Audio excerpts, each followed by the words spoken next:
Hi, and welcome to New York State History Revisited. My name is David, and we're going to, in these series of videos, we're going to be taking a look at a number of exciting New York State historic sites. The theory behind these videos is that the more you understand about the history of a site, the more exciting and interesting it will be to visit.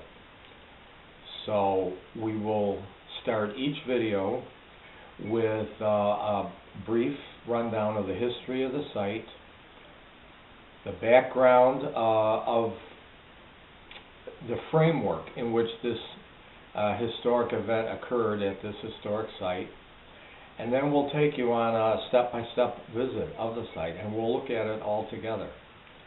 So before we get on to which particular historic sites we're going to be looking at, I just want to mention that New York State is particularly rich in historic sites. New York State seemed to be at the hub of very important events that occurred in the early history of our country. So we're very lucky to be living very close to some of the more amazing and exciting and interesting historic sites. The sites that we will be visiting in the first series of videos, we're going to start with Old Fort Niagara, which was built in the early 1700s and is a fantastic story. It is a very important historic site, and thank God it has been preserved. And it's just a magnificent site. And we'll go up to Oswego and take a look at Fort Ontario. Fort Ontario had a varied career, and the location where Fort Ontario was erected, actually there are three Fort Ontarios. There were three Fort Ontarios.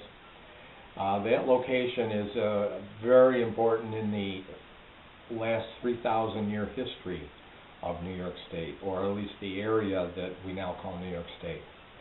Then we will take a look at Erie Canal State Historic Park. This canal park is 35 miles long, along parts of what is now the Barge Canal, although the state likes to call it the Erie Canal sometimes when it isn't the Erie Canal. But this park also contains some of the true Erie Canal locks and parts of the ditch, Clinton's Ditch, that were completed in 1825. And it's very, very interesting.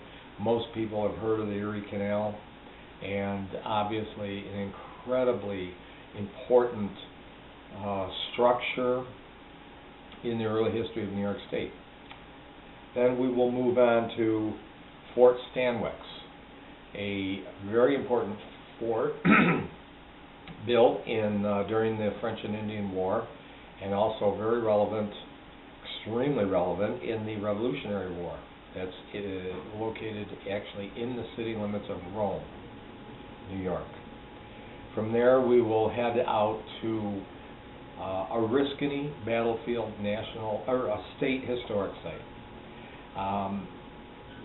Not a very large battle occurred there, but a very important and symbolic, and more than symbolic, a very, very critical event occurred there. A very fearsome, small-scale battle during the Revolutionary War between Patriot militia and British forces and the British Allied Indians. And a really, really, really interesting story there, and with world history impact. From there we'll move to Johnson Hall. This was the residence of one of the most important Englishmen in the early history of our country before the Revolutionary War. Sir William Johnson was he became a very rich trader, and actually had many different industries going on in his properties, landowner, and most importantly probably was Superintendent of Indian Affairs for the British government, and was a man who had a very good relationship with the Iroquois Confederacy, particularly the Mohawks. Then we'll move on to Saratoga National Battlefield Monument. An incredibly important two battles actually occurred here. This area, the results of the battle at this area were world-changing events. The two battles of Saratoga, a huge victory for American forces, and a fascinating place and a fascinating story. Then we will move to Fort William Henry Museum in the village of Lake George, on the edge of Lake George. Fort William Henry is also extremely interesting, and the battle that occurred there, the siege and the British capture, or the French capture of the British at Fort William Henry, is the backdrop for one of the most famous novels ever written, The Last of the Mohicans, written by James Fenimore Cooper. So we'll take a look at there. Then we will move up to Fort Ticonderoga, another extremely important fort, originally built by the French and called Fort Caroline, captured by the British and renamed Fort Ticonderoga. It's located on the Ticonderoga Peninsula. Very interesting location, a very important location, long before Europeans came to America and shortly after Europeans came to America. In fact, the man who the lake is named for, Samuel de Champlain, had a very early battle with the Mohawks on this peninsula, long before anybody thought about building a fort there. Very interesting place. Next, we will move on to the fort at Crown Point is the proper way to say that. It's often referred to as Fort Crown Point, the British fort. That's about 10 miles north along the Lake Champlain from Ticonderoga. There are actually two forts at this fort at Crown Point State Historic Site. The ruins of Fort St. Frederick, which was a French fort built on the site, eventually destroyed by the British during the French and Indian War, and then a new fort was built just about 200 yards from Fort St. Frederick on a little bit higher ground, and that was called the Fort at Crown Point. And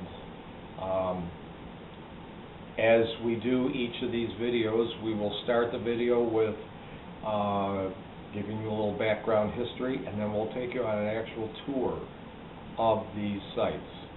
We hope that you enjoy them. Perhaps you may even find them exciting. After all, the premise of these videos is that early American history can be very exciting and very interesting. And thanks for traveling along on this exploratory mission with us.